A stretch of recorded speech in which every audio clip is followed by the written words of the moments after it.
Meu querido, minha querida, vamos começar, portanto, aqui falar um pouquinho a respeito de disposições preliminares. Entramos no Código de Processo Penal. Disposições preliminares, doutores. Olha que coisa mais linda. Disposições preliminares. As disposições preliminares do CPP estão previstas tecnicamente, doutor, vamos lá? Tecnicamente nos artigos. Primeiro, até o artigo 3º, que agora nós vamos falar até o 3º F, com a reforma do pacote anticrime. Certo? Salvo engano, o pacote anticrime trouxe até o F, ok? Ou seja, é todo o artigo 3º caput e os seus desdobramentos. 3A, 3B, 3C, D, E e F. Ok? Que vai trabalhar com o juiz das garantias. E dentro das disposições preliminares propriamente ditas, eu tenho que iniciar o nosso estudo, então, no primeiro tema. Aqui nós adentramos o Código de Processo Penal, como eu falei para você, no nosso primeiro artigo. Doutor, o primeiro artigo vai trabalhar uma coisa que a gente chama de Lei Processual Penal no Espaço. Vamos trabalhar? Permita-me trabalhar com você com a Lei Processual Penal no Espaço? Olha só, doutor, Lei Processual Penal no Espaço. Estamos diante do artigo 1º do CPP. E o artigo 1º vai falar que o processo penal em todo o Brasil reger-se-á por este código, salvo em algumas situações que nós veremos já já. Então vamos devagar. Primeiramente eu tenho que trabalhar com você o seguinte.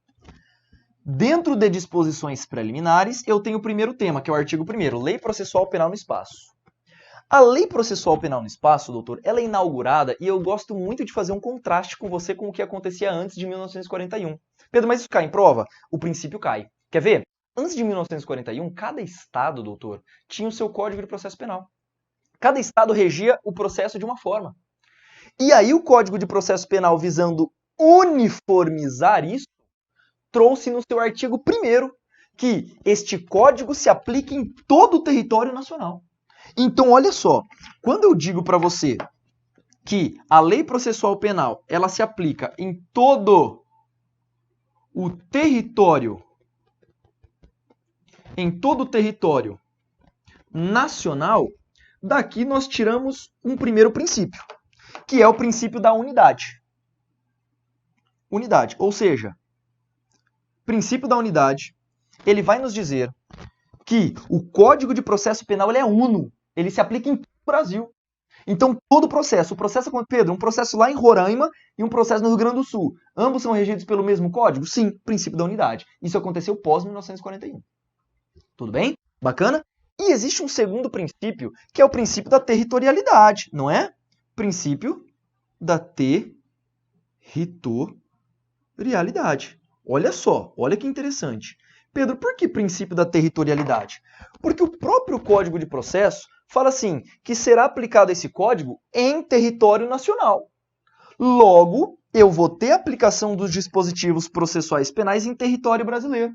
Princípio da territorialidade, que a banca pode apresentar para você com uma nomenclatura em latim, chamado locus regit actum. Locus regit actum. O lugar é quem rege o ato processual. Aí você vai dizer, Pedro, tudo bem. Significa dizer que aplica-se o Código de Processo Penal em território brasileiro. Mas, Pedro, o que vem a ser o território brasileiro? Ah, meu amigo, é isso a pergunta da tua prova. É essa pergunta importantíssima que você precisa fazer. Pedro, como assim? Olha só, para nós conceituarmos território brasileiro, eu invoco com você o artigo 5º do Código Penal. Artigo 5º do Código Penal. E o artigo 5º do Código Penal traz duas concepções de território. Eu não vou colocar aqui, mas no seu material vai estar muito mais detalhado, tá? Olha que interessante. Será aplicado o conceito de território que nós temos aqui do artigo 5º, perceba agora, olha só que interessante. O artigo 5º do Código Penal nos conceitua o que é território brasileiro. Porção gel que eu gosto de trabalhar com você. Considera-se território brasileiro o espaço terrestre delimitado, o espaço aéreo, o subsolo e 12 milhas marítimas. Isso é aquilo que a gente chama de território gel. Ou seja, Pedro, se um crime for praticado sobre o espaço aéreo brasileiro, será processado e julgado pelo Brasil? Sim, exatamente. Bacana? Então, ó, território gel é aquele território do espaço aéreo, terrestre, subsolo e também temos 12 milhas marítimas. Bacana? Foi? Isso é o território que a gente chama de gel do artigo 5º do Código Penal. E existe ainda o território por extensão, doutor. Território por extensão nada mais é, ela basicamente utiliza o critério a serviço do Brasil. Se eu tenho uma embarcação pública brasileira a serviço do Brasil no exterior, aquela embarcação é considerada território nacional. Se eu tiver uma aeronave brasileira a serviço do Brasil, por exemplo, da aeronáutica, fora do estado, isso é chamado de território por extensão. E temos também aquela questão de embarcações ou aeronaves privadas. Só que se elas estiverem a serviço do Brasil, serão consideradas também território brasileiro. Então, os crimes praticados em todos esses territórios, doutores, gel e extensão, será regido pelo Código de Processo Penal, princípio da territorialidade. Agora eu quero colocar uma observação gritante, mas gritante demais para você. Quer ver? Pedro, qual seria essa observação? Vamos lá. Doutor, o princípio da territorialidade no Brasil, preste muita atenção agora, ele não se confunde com o princípio da extraterritorialidade penal. Olha só, atos praticados por brasileiros fora do Brasil estão sobre a égide da lei penal brasileira, até porque existe extraterritorialidade de lei penal. Agora imagina, doutor, um brasileiro subtraiu um bem fora do Brasil. A ele será aplicado, por exemplo, o Código Penal brasileiro. Princípio da personalidade, isso você vê lá nas suas aulas de penal. Não é verdade? Princípio da personalidade ativa. Se o agente for brasileiro, ele deve obedecer às leis brasileiras. Só que, doutor, eu te pergunto, essa pessoa que praticou o crime fora do Brasil, ela vai ser processada e julgada onde? Adivinha onde ela vai ser processada e julgada? Doutor, necessariamente no Brasil. Pedro, então o cara praticou um crime fora. O processo e o julgamento tem que se dar em território brasileiro? Exato. Doutor, é por isso que as bancas e a doutrina majoritária, isso poucas vezes eu posso falar, hein? Afirma que o princípio da territorialidade da aplicação do processo penal é absoluta.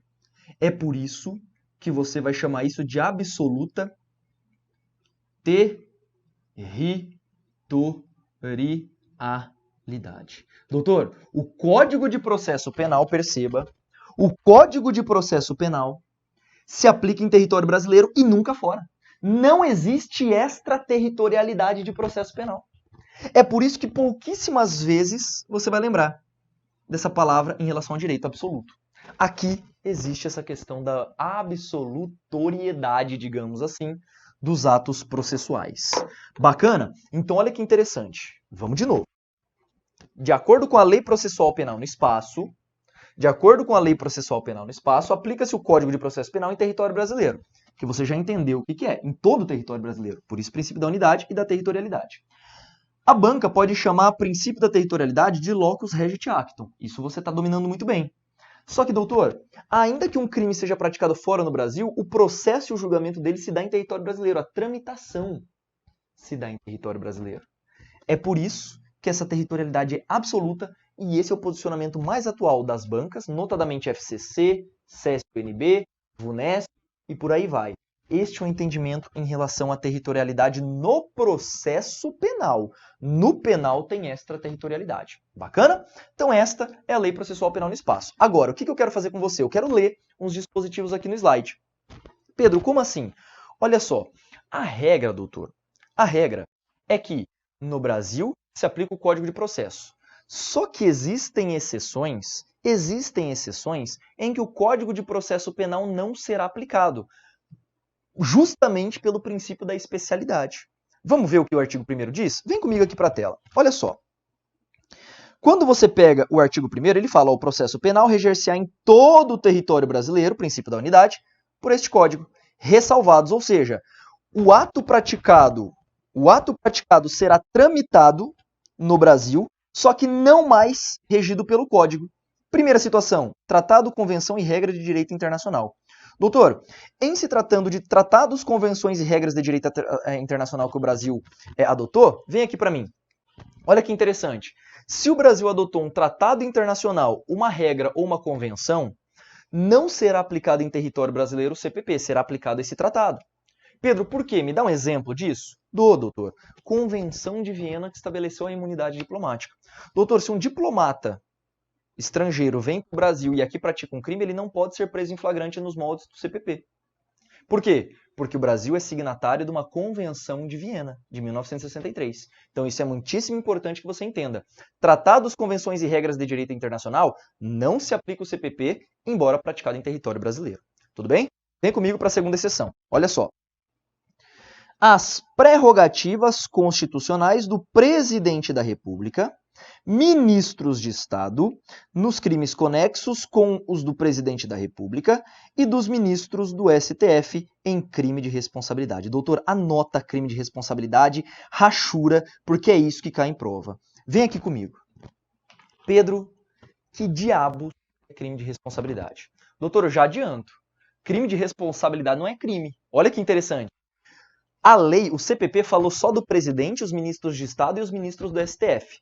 Mas saiba que a lei de impeachment, que é a lei que regulamenta os crimes de responsabilidade, ela foi sancionada posteriormente ao CPP e inseriu outras autoridades.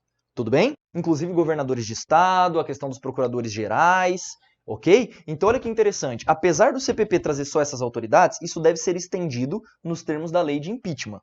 Ok? O que é um crime de responsabilidade? Doutor, crime de responsabilidade não é crime. Crime de responsabilidade é uma infração de natureza político-administrativa. Quer ver? A Dilma. A Dilma praticou crime de responsabilidade. Eu te pergunto, ela foi presa? Claro que não. Olha que interessante. Quem pratica crime de responsabilidade vai responder nos moldes da lei de impeachment, não do CPP. Por isso que, nesse caso, não se aplica também o Código de Processo Penal. Bacana? Para a terceira exceção. Aqui comigo. Processos de competência da Justiça Militar. Doutor, meu querido, minha querida, no Brasil a justiça militar também pode ser chamada de justiça castrense. Tudo bem? Justiça castrense. Pedro, o que é a justiça militar? Volta aqui para mim de novo. Doutor, a justiça militar no Brasil é uma justiça puritana. É uma justiça segregada. Ela não se mistura. Então, quando nós trabalhamos tecnicamente com a justiça militar, é importantíssimo que você saiba que os crimes praticados na esfera militar serão processados nos moldes do Código de Processo Penal militar e não do CPP convencional. O CPP convencional, de fato, a doutrina argumenta o seguinte, ele será aplicado subsidiariamente, mas a regra não é essa. Em se tratando de crimes que envolvam militares, em crimes da justiça militar, nós teremos a tramitação processual regida pelo Código de Processo Penal militar. Bacana? Tranquilo? Show? Essa é a terceira regra. Olha só, me acompanha na quarta e na quinta. Doutor, a quarta regra, processo de competência de tribunal especial. Primeira coisa que você tem que entender, o Brasil vedou tribunal especial. Então isso não se aplica mais. Tudo bem? No Brasil é vedado o tribunal de exceção. E olha a quinta hipótese, processos de crime de imprensa. Doutor, a ação de descumprimento de preceito fundamental 130, a ADPF 130, ela declarou a lei de imprensa inconstitucional. Ou seja, eu também não tenho aplicação do inciso 5º aqui também. Portanto, neste caso, eu só tenho exceção à aplicação do CPP nessas três circunstâncias aqui de cima. Estas duas aqui, a primeira não existe no Brasil, Tribunal Especial, e crimes de imprensa, hoje a lei foi declarada inconstitucional, os crimes praticados pela imprensa, hoje serão regidas normalmente pelo CPP. Tudo bem? Bacana? Então esse é o artigo 1º, com as suas respectivas exceções, e assim nós matamos lei processual penal no espaço. Agora a gente não acabou não. Vamos para a segunda parte, segundo tema, lei processual penal no tempo, artigo 2º. Vem comigo, doutor. Quando nós trabalhamos o artigo 2º do CPP, o que eu quero que você saiba? Olha só que interessante. Falando do artigo 2º, ele vai trabalhar a lei processual penal no tempo. Olha só, artigo 2º. Artigo 2º, né? Eu vou colocar igualzinho eu coloquei ali, ó. Lei processual penal no tempo. Lei processual penal no tempo. Lei processual penal no tempo. Estabelecido hoje, você já sabe, pelo artigo 2º do CPP. Pelo artigo 2º.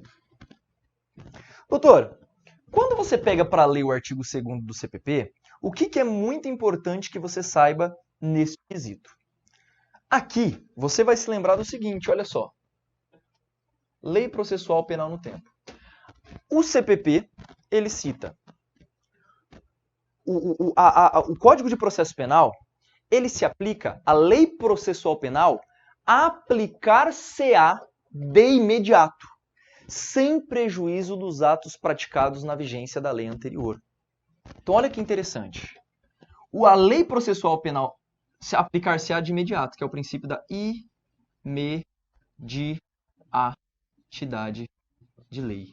Ou seja, a expressão que extrai a imediatidade é o desde logo. Pedro, eu não estou entendendo nada que você está falando. Vamos lá. Vou explicar para você com os sistemas vigentes hoje, tá?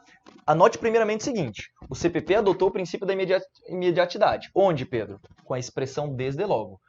A lei processual penal aplicar-se-á desde logo. Desde logo. Isso significa o quê? Imediatamente. Olha só que interessante. Imagine a seguinte situação hipotética. Nós temos um processo. Tudo bem? Esse processo, ele começou aqui e ele vai ser terminado aqui. Só que, doutor, naturalmente, esse processo tem várias fases. A fase de citação, a fase de audiência de instrução e julgamento, a fase de interrogatório e a fase de execução. Olha que interessante.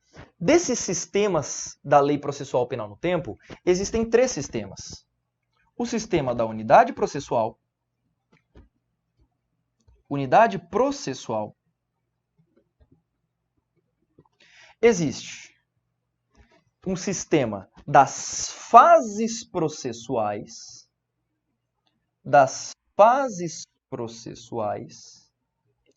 E existe um terceiro sistema, que é o sistema do isolamento dos atos processuais. Pedro, eu não estou entendendo nada. Calma, agora eu vou explicar.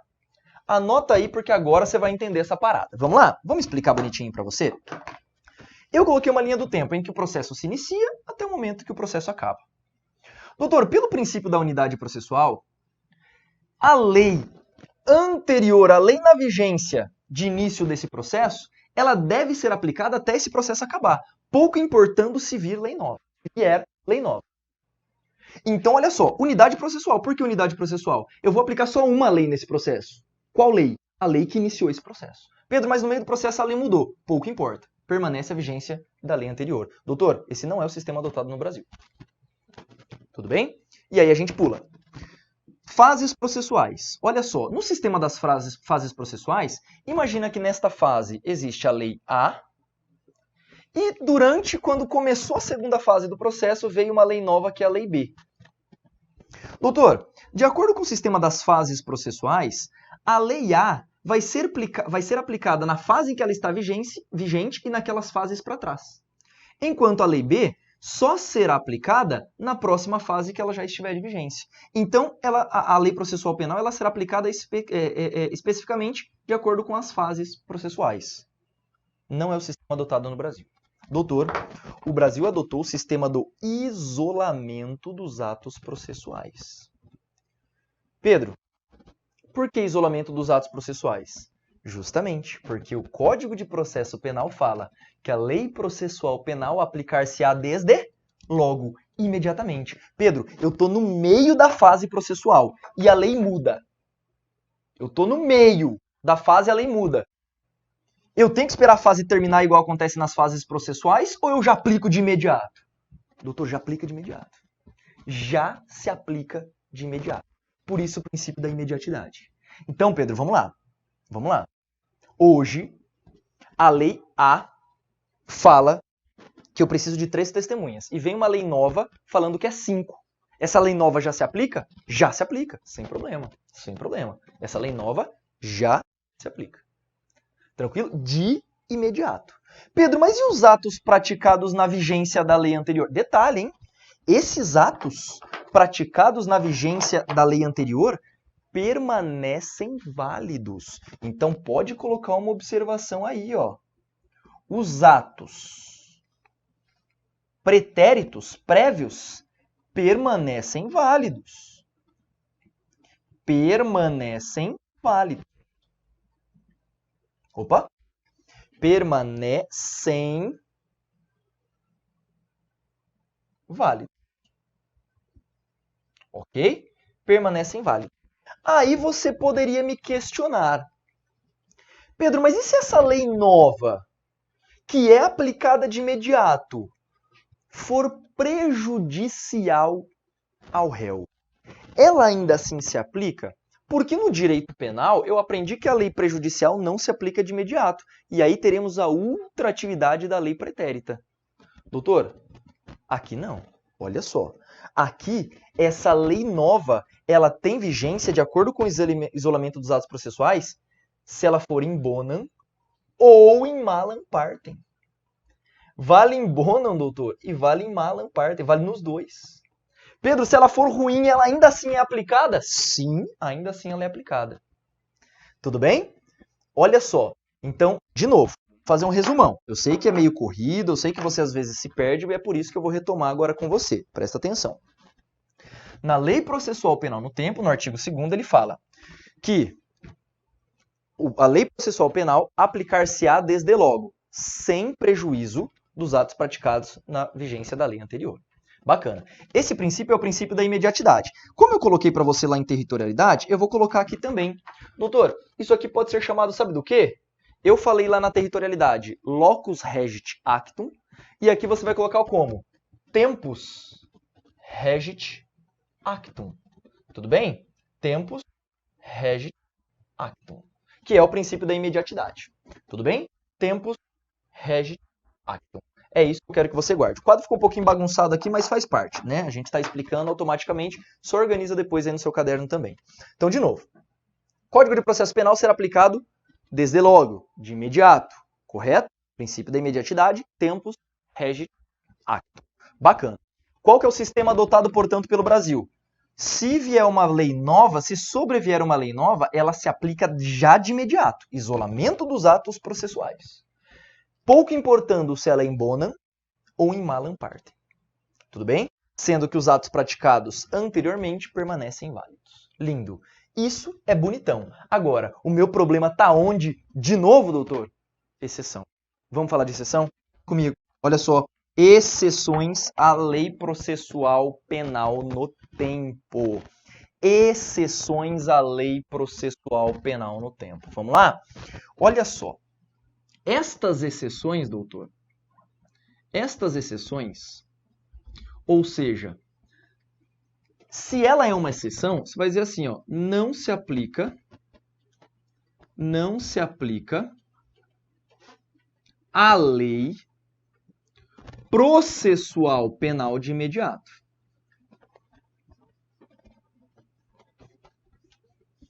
Não se aplica a lei processual penal de imediato. Quando, Pedro? Aqui eu tenho que apresentar para você, doutor, a lei de introdução ao Código de Processo Penal, a LIC-PP. Olha só, a lei de introdução ao Código de Processo Penal, doutor, ela vai estabelecer primeiro no artigo 3º, sempre que envolver o artigo 2º e o artigo 3º, tá? O artigo 3º vai trabalhar com a prisão preventiva e fiança. Vai trabalhar com a preventiva e fiança. Olha só que interessante. Se uma lei nova alterar procedimento, uma lei processual penal nova, alterar procedimento de prisão preventiva, aplicar-se-á a norma mais benéfica. Mais benéfica. Então, imagina a preventiva. Ela tem uma característica Por exemplo, imaginemos que a preventiva tivesse um prazo. Não tem, tá? Mas imaginemos que ela tenha.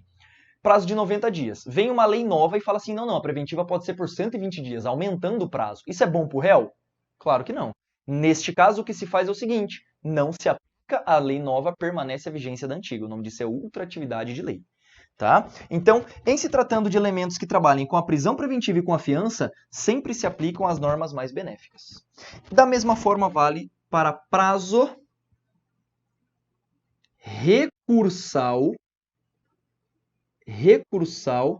em andamento. Esse aqui é importante que você saiba.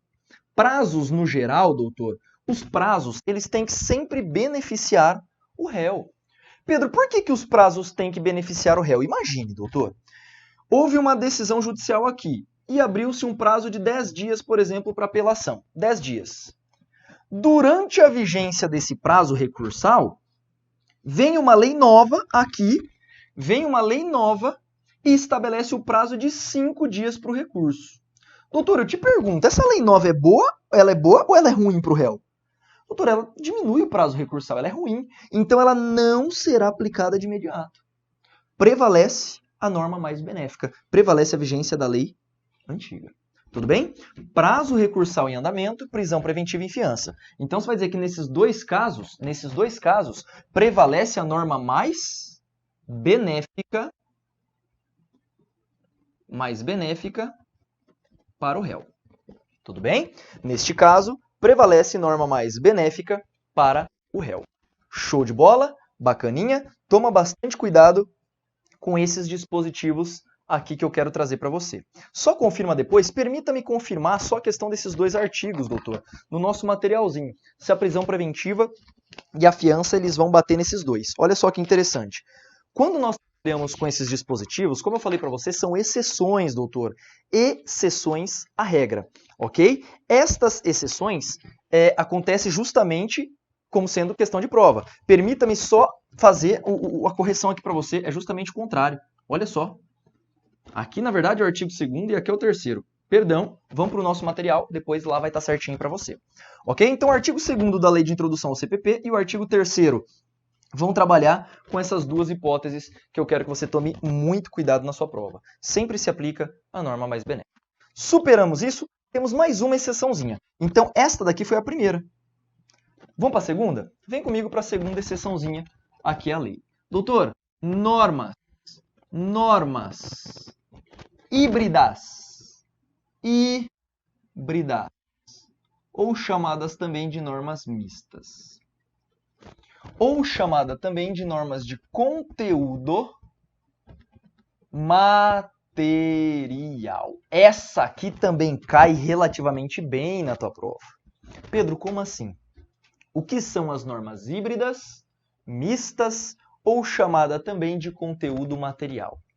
Doutor, estas normas são normas que dentro do seu corpo ela apresenta conteúdo penal, perceba, e também conteúdo processual. É uma norma que tem conteúdo penal, que a doutrina chama de conteúdo material, e também conteúdo processual. E aí eu pergunto para você o seguinte, doutor, muito cuidado neste ponto, muito cuidado. Exemplo clássico aqui seria o prazo decadencial, a decadência. Olha só.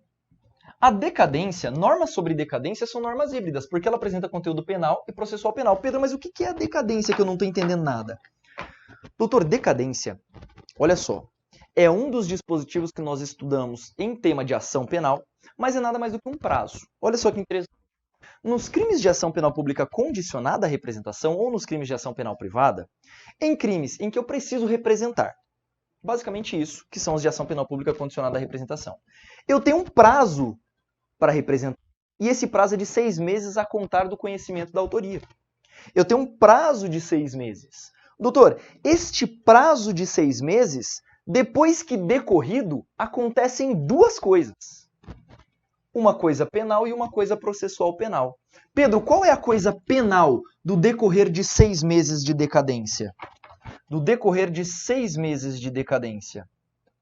Doutor, o efeito penal do decorrer do prazo é a extinção da punibilidade nos termos do artigo 107 do Código Penal. Então, olha só, ela gera extinção da punibilidade do agente e esse é o efeito penal, nos termos do artigo 107 do CP. E o efeito processual, Pedro? A pessoa não pode mais representar, ela perde o direito. Então, haverá perda do direito de representação. Bacana? Então, isto vem a ser a decadência. É uma norma híbrida. Tudo bem? Eu posso citar para você a perempção, que você também, em momento oportuno, vai ver, uma série de outros dispositivos. Doutor, neste caso em concreto, eu particularmente localizo para você dizendo o seguinte, aqui também se aplica a norma mais benéfica para o réu. Norma mais benéfica. Tudo bem? Então, resumindo, para a gente fechar esses dois dispositivos dessa parte de disposições preliminares. Olha só. Hoje, a lei processual penal no tempo é regida pelo princípio da imediatidade, salvo em 3 situações. Artigo 2º da Lei de Introdução ao CPP, que fala da prisão preventiva e da fiança.